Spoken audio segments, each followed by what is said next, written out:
So for the purposes of this being a super long-ass read, I have removed my webcam.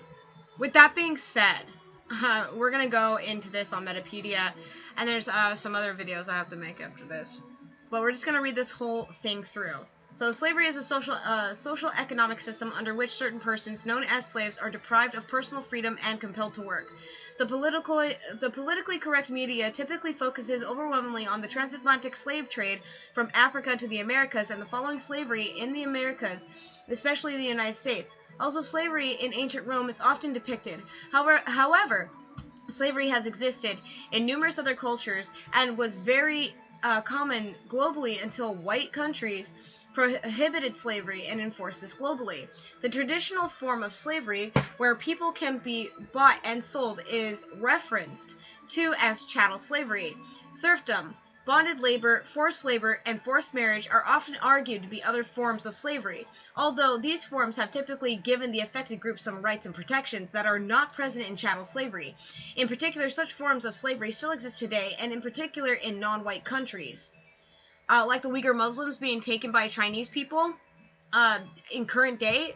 Like, honestly, can we fucking care about what's happening in China right now? Everybody's like arguing with like toxic leftists these days, and it's just like, hello, we have other shit that we're worrying about right now.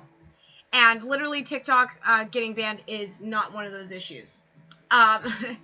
It's not that big of a deal. If anything, if TikTok didn't sell itself so that we had an American database, we would have been victims to the Chinese. Right now, we're on an internet Cold War with the Chinese, and people need to fucking care about that shit because they're doing a whole bunch of bad shit, and people are condoning it, and that's not cool. That's honestly not cool. We need to worry about it because China's doing bad shit to their people in Hong Kong, and they're doing some bad shit to the Uyghur Muslims, and we need to pay attention to how that's affecting our country and how it has affected our country and why there's movements being made by our government, by some of the ruling class in America, by a lot of people, and why we're changing how things are done in America so that we have everything that's just made in America. It's one of the many reasons why I support small businesses here in the United States, and why, because I vape and people know that. I support Villain Vapors, which is made by a guy and his mother-in-law in Texas, and I support them for that. So they're doing good moves. We're making good moves, and I feel like that's very important to pay attention to. Ignorance of the history of slavery.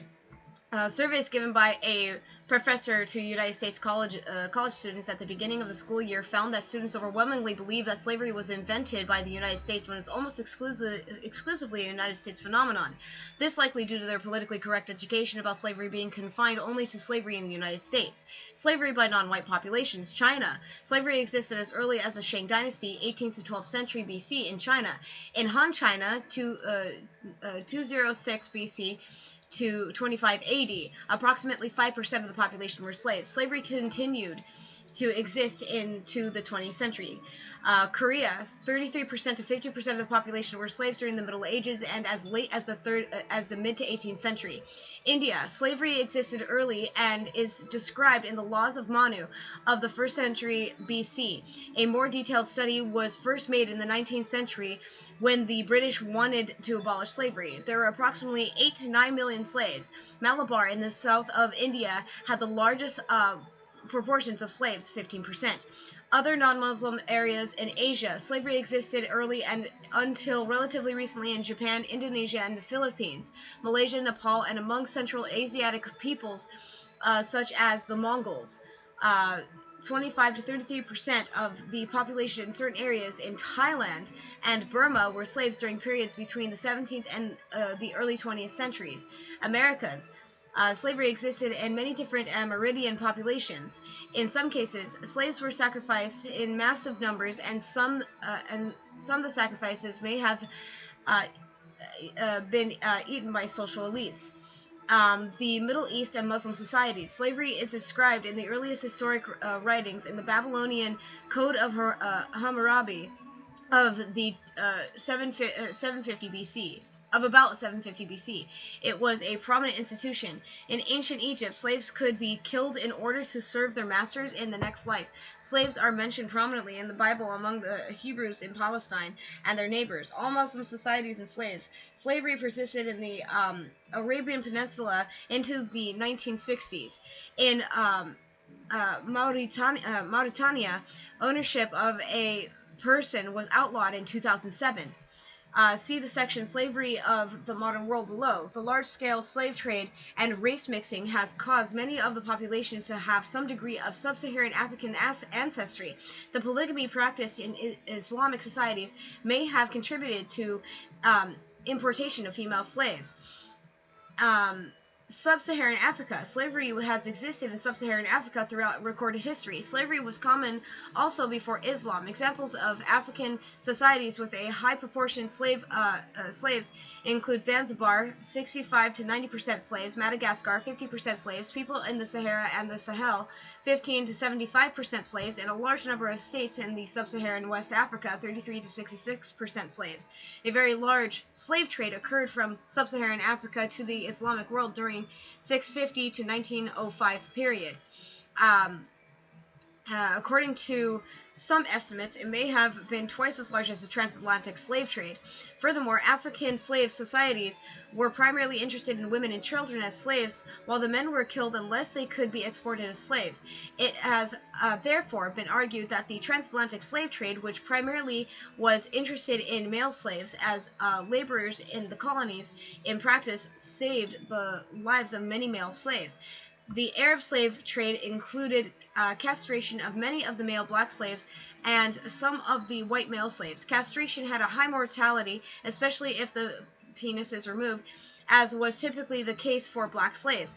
Other stated criticisms have included racist views against blacks, mixed-race children with black slaves, slave mothers often being killed at birth, reports of extremely brutal torture methods, and 4 out of 5 black slaves dying during forced marches through the Sahara Desert. Now, the one reason why I'm covering all of this is mostly due to the fact that I've had people tell me that I'm biased on white slavery.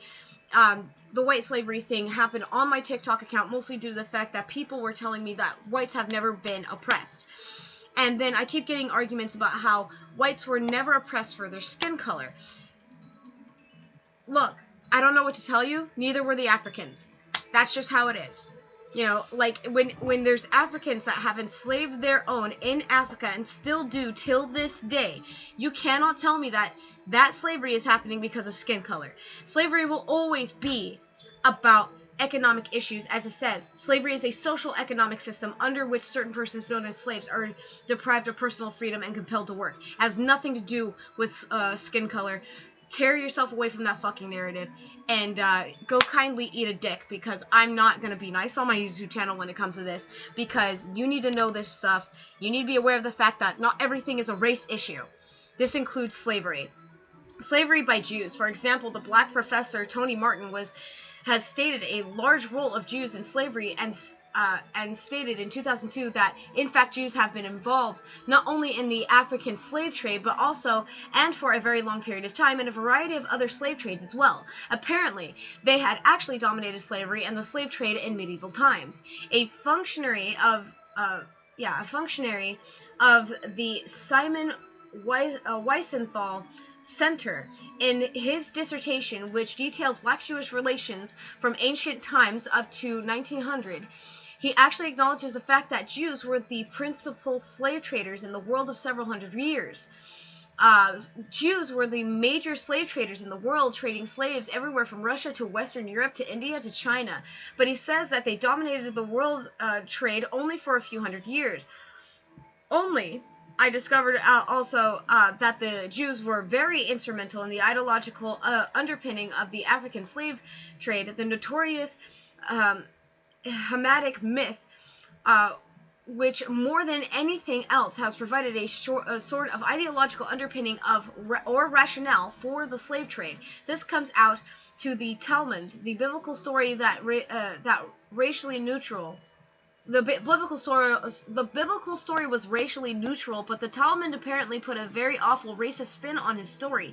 One of the things that interested me too was that the Jewish element was apparently also a major element in what came to be known as the 19th century as the white slave trade. The white slave trade was a major multinational international trading in women and for immoral sexual purposes, as prostitutes and so on. And I found too that Jewish entrepreneurs in Europe apparently were also major figures in that so-called slave trade.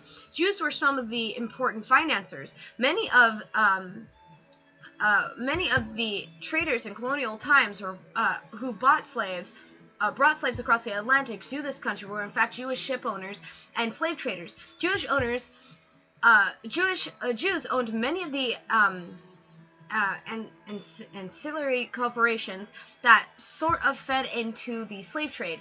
They were inordinately represented among the slave owners. I also discovered that Jews, despite their involvement in the slave trade, were very few and far between in the abolitionist movement.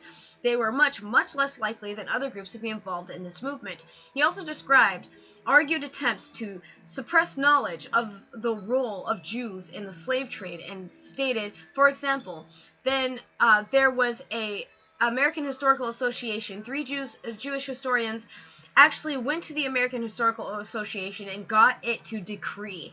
That's the only term I can use. To decree, to executive fiat that that the Jews were not involved in the slave trade.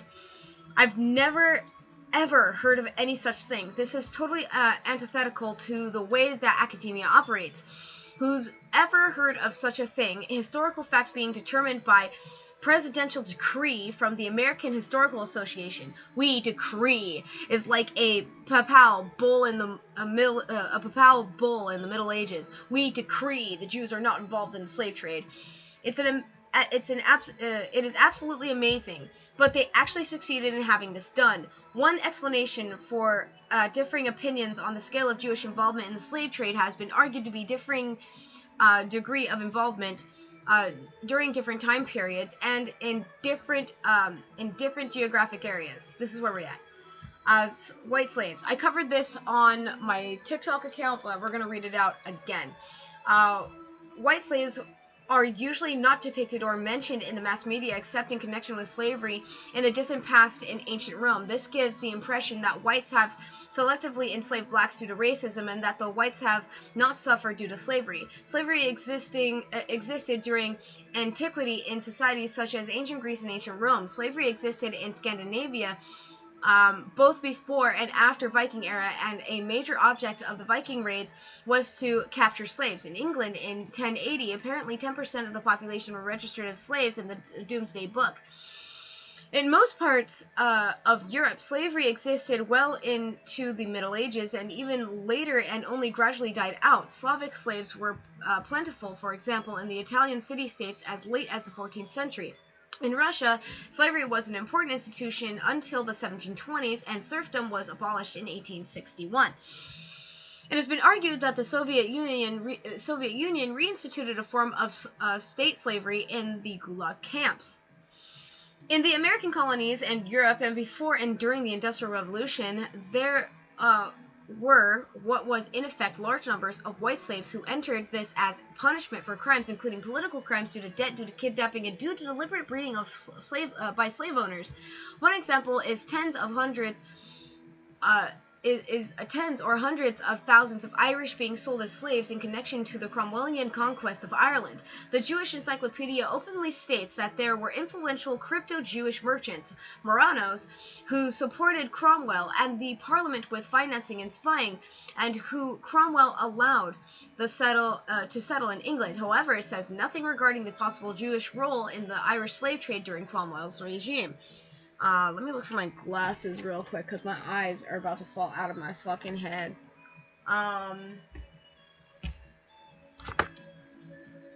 You know, sometimes when I want something, it's not there. There they are.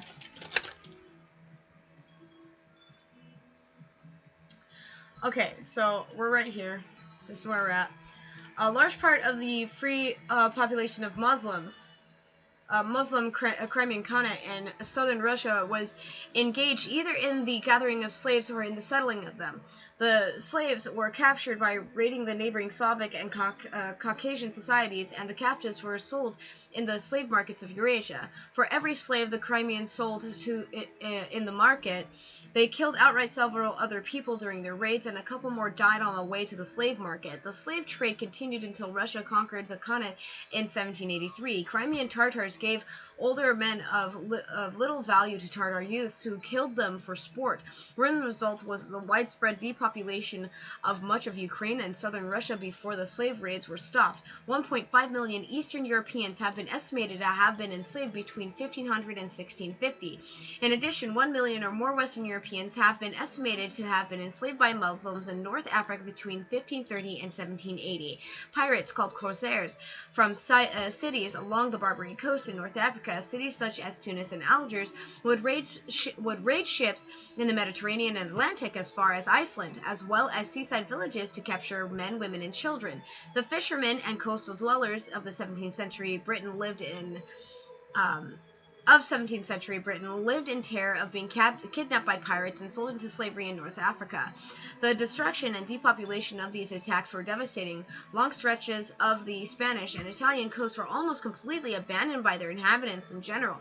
These white slaves were not treated better than the black slaves in the Americas. Research even estimates that only about half the slaves survived the first 5 years of enslavement. Despite this death rate, 1/4 of population of Algiers were slaves. During this period, the entire existence of the city was based on piracy and slave running in Tunis and Tripoli. 10 to 20% of inhabitants were slaves. After the expulsion of Jews from Spain, some Jews became pirates in the Mediterranean under the protection of Muslim rivals to Spain, and others became pirates to the Caribbean under the protection of European rivals to Spain. The motivation in part included a desire for revenge on Spain. A characteristic of white slave trade by non-whites has been the strong value placed on white women. According to the Islamic trade in European slaves by Emmett Scott, the most conservative estimate is 15 million white slaves. No one has yet apologized for the millions of European slaves taken by non-Europeans. The transatlantic slave trade and black slaves in the Americas. The politically correct media often describes the transatlantic slave trade and the following slavery in the Americas as simply being whites enslaving and exploiting blacks. In reality, blacks were usually the persons capturing the slaves in Africa, and blacks could be slave traders and slave owners also outside of Africa. Jews played a prominent role in the slave trade. See also the section above regarding white slaves. Transatlantic slave trade. 90% of the blacks transported to the New World were enslaved by Africans. The capture and sale of Africans was one of the main sources of foreign exchange for several African kingdoms for a very long time. The black elite in Africa was not unaware of the situation on the slave ships and in the New World for the black slaves they sold. Many elite Africans visited Europe in that era, and they did so on slave ships following and prevailing winds through the New World. African monarchs also sent their children along with these same slave routes to be educated in Europe. The Middle Passage was horrific, but ocean voyages were dangerous for everyone. Comparable percentages of slaves and white crew members died during the trip. As slaves were expensive, it would have been in the interest of slave traders that as many slaves as possible survived. Alright. Ugh. I have something in my eye, and it's probably a cat hair. God dang it. Whatever, I think I got it. If it's still there, whatever, it's annoying. Share of the population who were slave owners in slaveholding states in the United States. Most Southerners were not slave owners. According to the 1860 census, 4.8% of the free population in the slaveholding states were slave owners, and with this including free blacks who owned slaves. As somewhat more politically correct a somewhat more politically correct figure is that 26% of the free families in the slaveholding states included one or more slave owners. However, the term family as used in the census is arguably misleading, and a family being defined as one or more persons living together and provided in common. A single person living alone in a distinct part of the house, many constitute a family, while on the other hand, all the inmates of a boarding house or a hostel or a hotel will constitute but a single family, though there may be among them many husbands with wives and children. Under whatever circumstances and whatever numbers, people live together under one roof and are provided for at a common table. There is a family in the meaning of the law. Thus, for example, all the free servants and farmhands who lived in a plantation would likely be counted as supposedly being members of a slave-owning family. Free blacks and black slave owners in the United States. Originally, the British colonies in North America only recognized indentured servants, but not slaves. The first slave owner was a black Anthony Johnson from Angola. In 1651, he held 250 acres and 5 black indentured servants. In 1654, it was time for Anthony to release John Castor, a black indentured servant, but he fought in court to change Castor from indentured servant to slave. He convinced the court to allow blacks to use their own race as slaves. Whites still could not own blacks as slaves until several decades later. In 1699, due to an effort to repatriate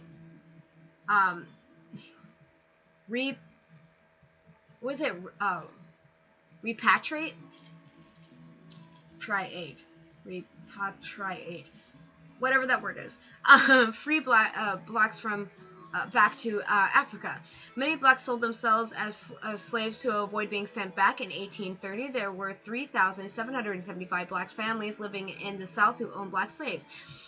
In 1860, in New Orleans alone, there were about 3,000 slaves owned by black households.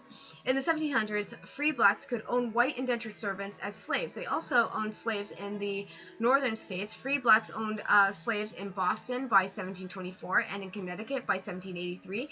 In 1790, 48 blacks in Maryland owned 143 slaves. One famous black Maryland farmer, Nat Bueller, regularly purchased and sold blacks for the southern trade.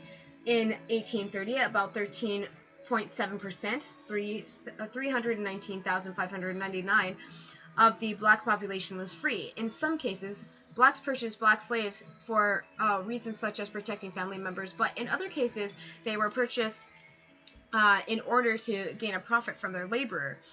Black slaveholders fought to keep their slaves in the American Civil War.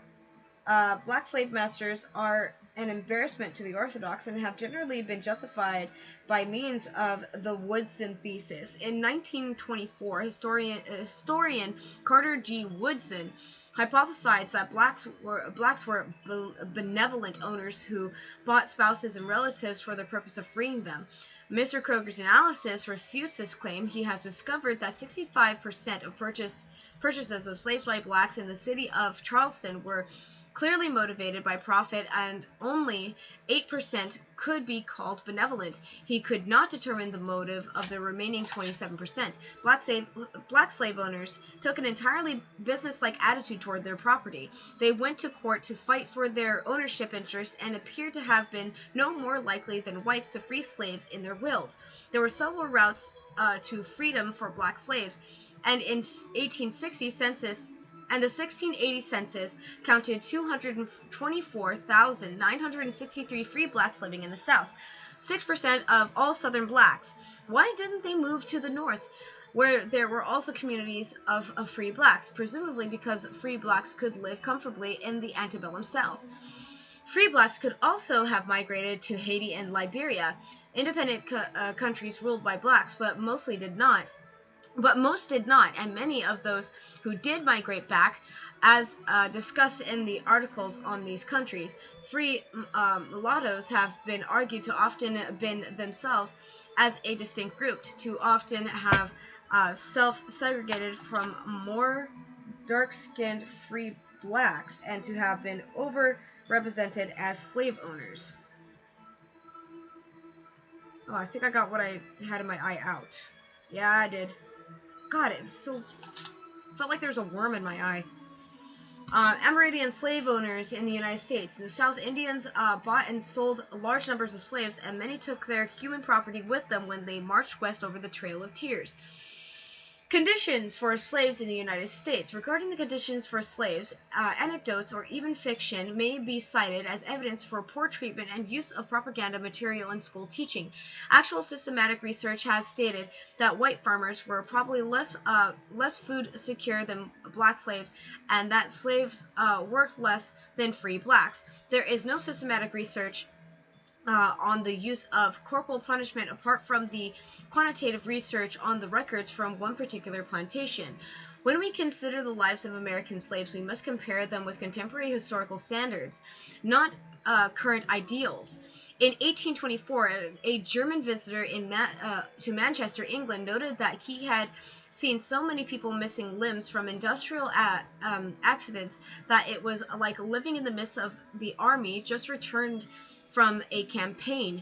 In the industrialized American Northeast in 1820, children aged 15 and under made up 23% of the largely white labor force. They frequently worked 12 to 14 hours a day. Over 50% worked in what we would consider hazardous conditions, and both boys and girls in factories were subject to beatings and other cruel treatment. The horrors in mines were notorious. One indication of the value placed on the lives of slaves was a practice that Olmsted noted in his travels. Irish knaves were invariably hired to drain swamps and dig irrigation ditches. Malaria and intestinal disease made this some of the most dangerous work in the South. When Olmsted asked why the Irish were hired of it, he was told it's dangerous work and the Negro's life is too valuable to be risked at it. If a Negro dies, it is a considerable loss, you know. Okay, we're up here. We're up here now. Okay. The book Time on the Cross, The Economics of American Slavery, states that the belief that slave breeding, sexual exploitation, and promiscuity destroyed the black family is a myth. The family was the basic unit of social organization under slavery. It was to the economic interests of planters to encourage and the stability of slave families, and most of them did so. Most slave sales were either of white families or of individuals who were at an age when it would have been normal for them to have left the family. The material, not psychological conditions of the lives of slaves compared favorably with those of free industrial workers. This is not to say they were good at modern standards. It merely emphasizes that emphasizes the hard lot of all workers, free or slave.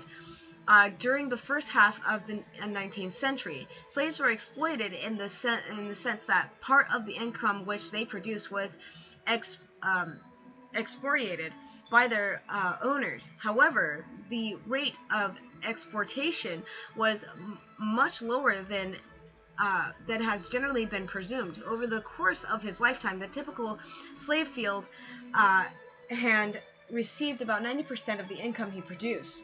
The book also states that the life expectancy of the U.S. slaves was longer than that of several white populations and much longer than that of the inhabitants of cities such as New York, Boston, and Philadelphia in 1830. Regarding housing, the typical slave cabin of the late antebellum era probably contained more sleeping space per person than was available in most of New York City's workers half a century later. In 1850, there was little difference in infant mortality among Southern slaves and Southern whites. Slaves were far less likely to commit suicide than Northern workers. A review of the book Inhuman Bondage: The Rise and Fall of Slavery in the New World states that 18th century slavery was often patternistic, with close relations between slaves and masters. Owners encouraged slave marriage and tried to keep families together. In some areas, slaves were on the task system, whereby masters allotted work that energetic slaves would finish by early afternoon so as to devote the rest of the day to private plots. Masters often bought this produce from slaves, who accumulated property they could pass on to their children.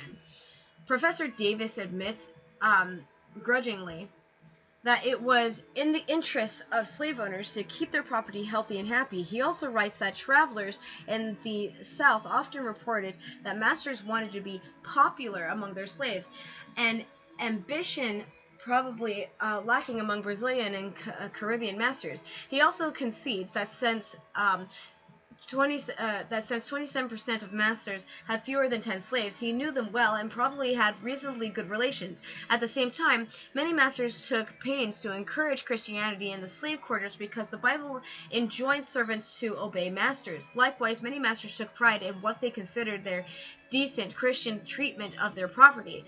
It is embarrassing to contemporary historians that there were not more slave unities in the South. Professor Davis notes that plantations with 50 slaves or more had an average of only 1.5 white men on the premises. Only blacks, so blacks could have easily overpowered them. Insurrection was more common in Brazil and in the Caribbean. But this is not surprising. All male gang slaves who knew they were going to be worked to death and had no hope of having children or grandchildren had little to lose in the South.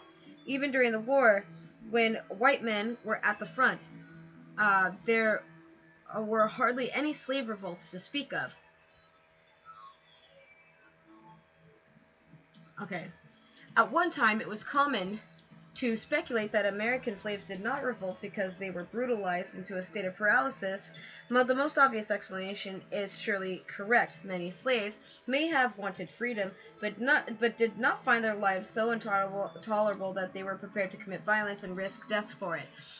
In the 1930s, elderly ex-slaves gave interviews as part of the Depression-era government project. Scholars rarely mention this today because so many of them spoke fondly of slavery and of their departed masters. See Forgotten Black Voices, A.R. September-October 1993. See also the article on Confederate revisionism. Slavery in Brazil. The data were slave hunting expedition to the Brazilian interior in the 17th century. The members of such expeditions, Bandeirante, can't fucking read. They were usually it's like nearly 4 a.m. Were usually of mixed Amerindian, which is basically, Amerindians are Native Americans, basically. So literally calling them Native Americans or Indians is vehemently incorrect, and they are known as Amerindian. And Portuguese ancestry. Often they would ally themselves with one Amerindian tribe against another. But when the tribes were weakened, enslaved both, the...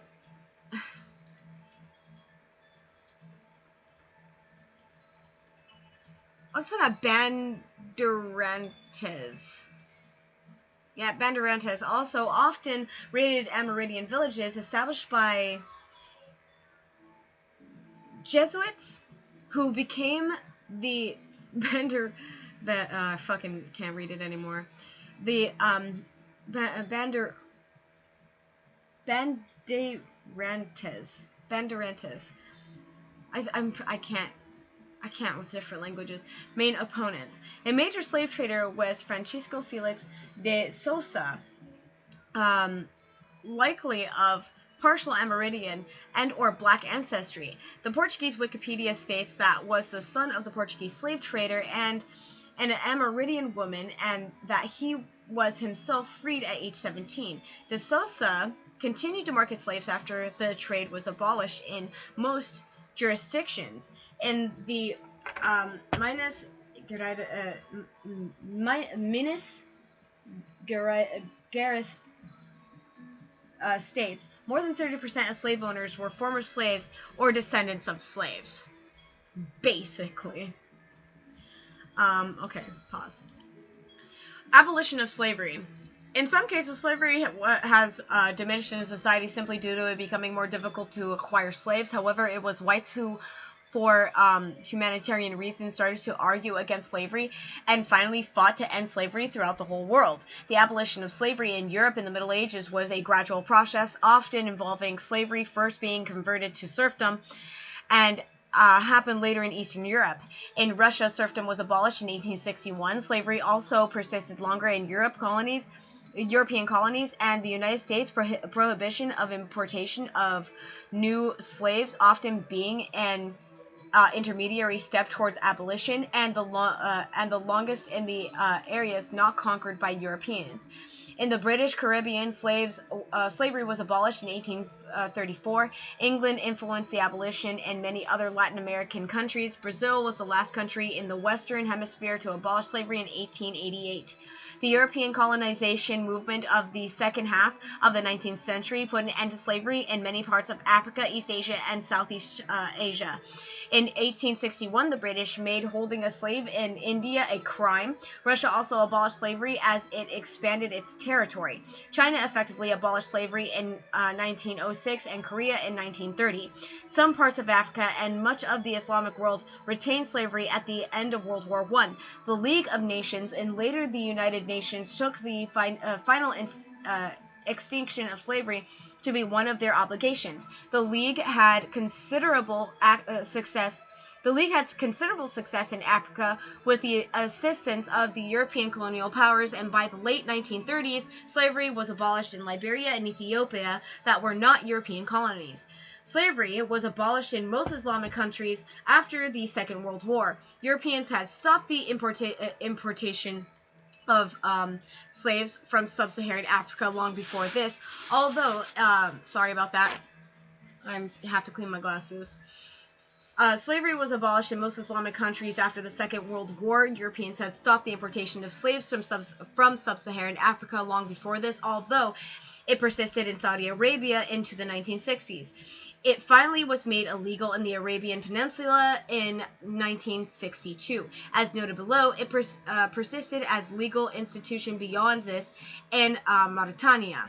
Argued failure of certain optimistic expectations of early abolitionists. Early abolitionists have been argued to have certain optimistic expectations that failed to occur as expected. For a time, abolitionists believed Black-run Haiti would be a shining example of what emancipation would achieve. They predicated lush prosperity with Haitian merchantmen cruising the world's seas. This only proves how far back white naivete goes.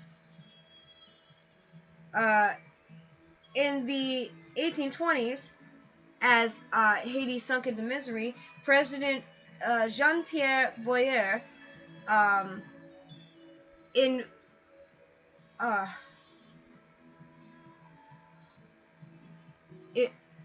invited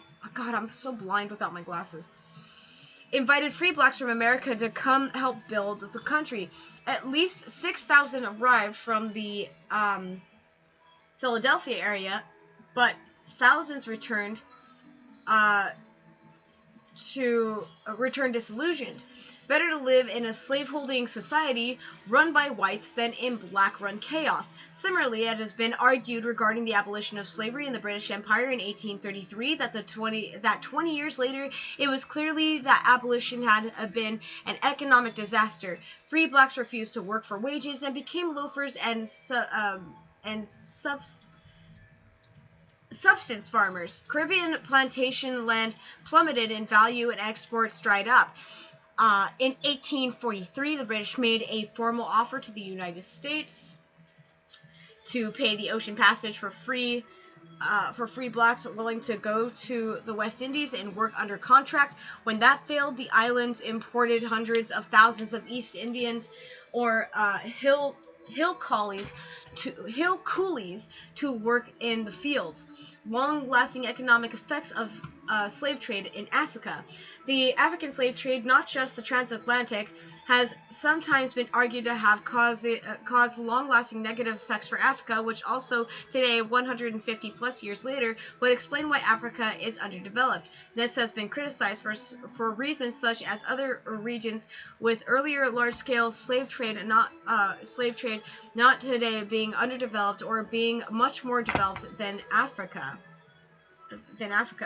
One argued the mechanism through which the slave trade could cause long-lasting negative effects is also creating high ethnic fractionalization, which has a well-established negative association with economic growth.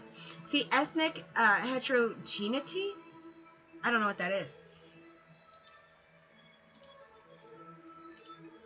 This has been criticized since ethnic variation, language variation, and species variation generally are larger close to the equator, which is argued to support that the cause of the high African ethnic fractionalization is ecological factors. Also, instead of the slave trade causing high African ethnic fractionalization, it could instead be an already existing high African ethnic fractionalization that contributed to the development of the slave trade in Africa.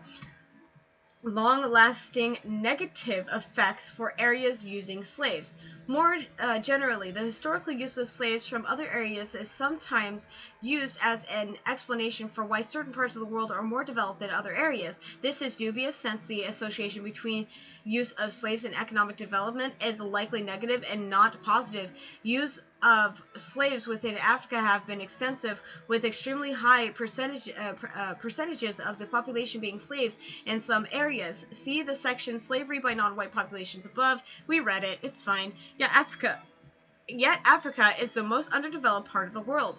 Use of slaves has often been argued to cause slower technological development and absence of industrialization, which replaces human labor with machines. This may be an important explanation to why ancient Greece and ancient Rome, despite often very impressive scientific and mathematical achievements, have relatively slow technological development and never industrialized. Another example is the low degree of industrialization in the American South at the time of the American Civil War. Eugene Genovese, a Marxist historian of slavery who certainly has little sympathy for slaveholders, writes that the slave system retarded the development of the South. He argues that since slaves could not be taught to handle livestock carefully, the South did not develop a cattle industry. Modern agricultural equipment could not be introduced on plantations because slaves were sure to break it, and only farm implements that survived were simple, crude, and heavy. The nigger hoe, for example, it's literally in quotations. That's why I did it that way. For example, weighed 3 times as much as the more effective English hoe. Okay, I'm doing it that way because it's in quotations. Look at it, it's in quotations. Which slaves habitually broke. Slave labor in factories was virtually out of the question because slaves could not be trusted with machinery. God damn it. God damn it. My glasses are not okay. The slave was said to be the laziest, most untrustworthy servant on earth, and had to constantly be watched. Other than speak eloquently, girl. What the fuck? Other than in the cotton fields, there is some doubt as to whether slavery was even profitable. Frederick Law Olmsted, 1822 to 1903, the landscape architect who designed Central Park of New York City, made a study of slavery when he toured the antebellum South. He estimated that on many plantations, slaves worked 1/3 as much as a hired hand on a New England farm. He also he was convinced that free blacks could be hired for considerably less than the cost of keeping slaves. Although some slaves were driven for long hours, Northern anti-slavery tracts abounded with accounts of how the executive leisure of slavery would be ended under strict Northern employment practices. They promised that abolition would produce a decisive rise in the nation's productivity. Slaves were provided for as children and maintained in sickness and in old age. Northern wage earners who had no sick leave, children's allowances, or retirement benefits often wondered if they were not worse off than slaves.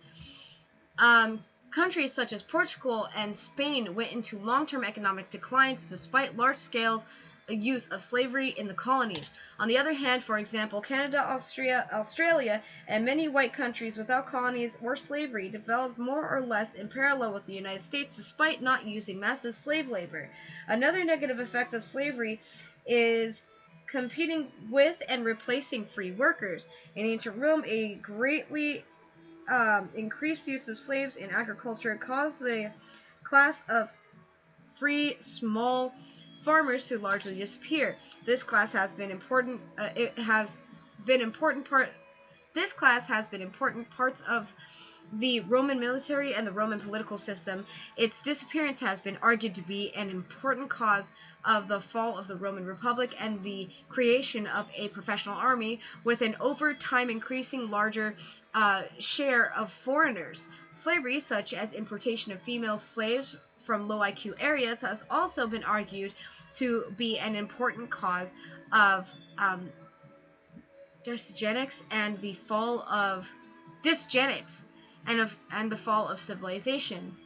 Reparation demands. Demands for reparation for slavery are sometimes made, often only making such demands on whites. Stated arguments against this include, in effect, being a collective punishment or a whole group for what some ancestors of some individuals of the group did a very long time ago, and only against some of the ancestors of some of the individuals in another group. Even if specific individuals can be identified, such as the now living relatives of a specific slave owner and the now living relatives of the slaves that the slave owner owned, then inherited guilt is still not a legal concept in justice systems. Murder is worse than slavery, and yet a murder victim's son has no claim on any kind on the son of a man who killed his father. Slavery was legal at the time, and it was a general legal principle that retroactive punishments for what later became illegal,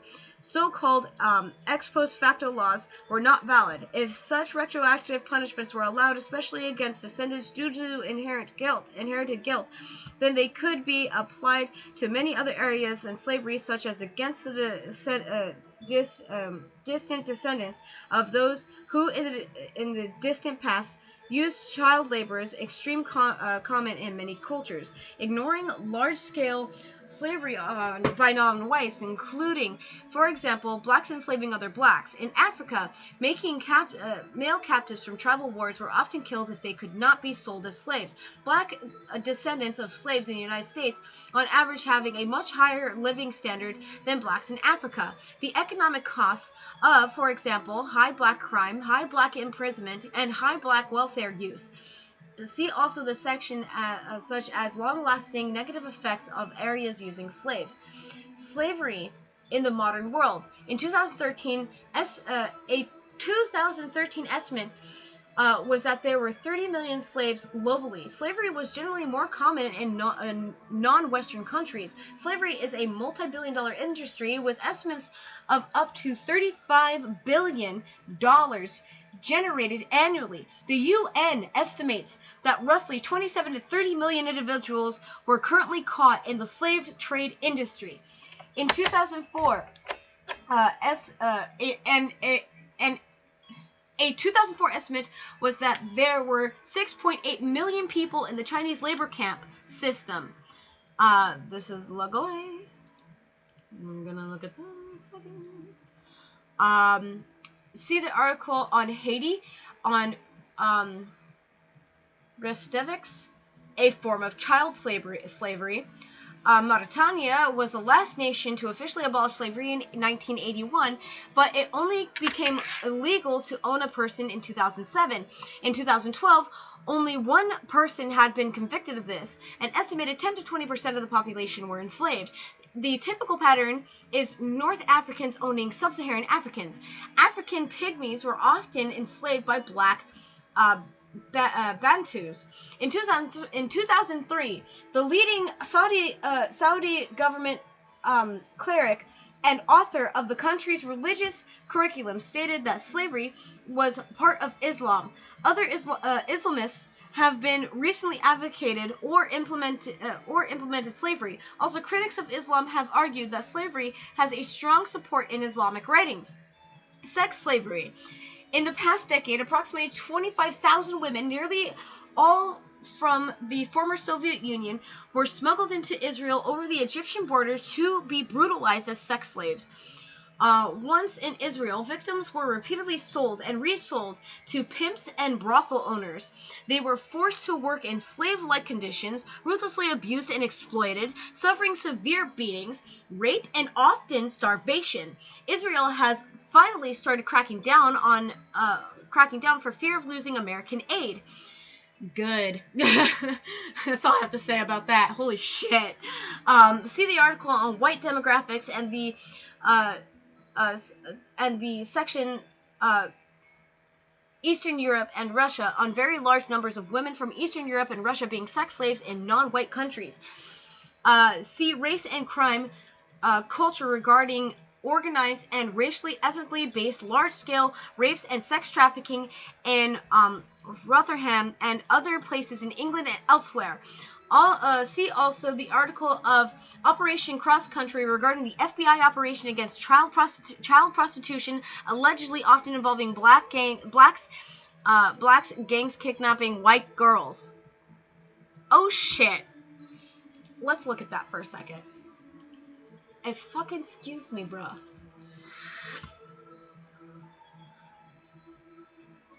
Operation Cross Country. Operation Cross Country is an FBI operation which tasks child prostitution and rescues girls forced into prostitution. The FBI agent admitted to me, not in so many words, but any idiot could read between the lines, that the biggest problem with interstate child prostitution is that these black gangs from the big cities like New York, Detroit, and Chicago go into suburban and rural upper Midwest and kidnap teenage girls of Scandinavian extraction, ergo the prettiest blondes, and force them to be prostitutes in their cities, mainly to black Johns. The agent told me that the prisoner they were transporting that day was from Chicago, doing time in the Greenville, Illinois federal prison, and was directly involved in transporting kidnapped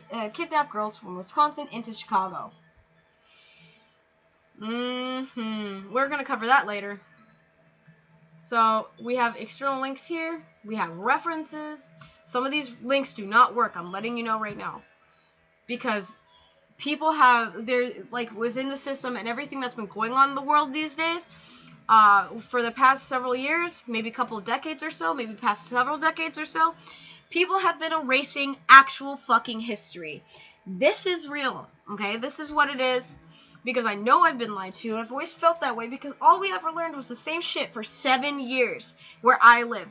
For like 7 years, we go to the schools that are in my area where I live, we learned the same fucking shit in terms of history over and over again. We never went outside of that. We just went Gulf War, Cold War, Civil War, World War I, World War II. That was it. And then we touched on slavery at one point in between all of that shit. Not even kidding. I'm not even kidding.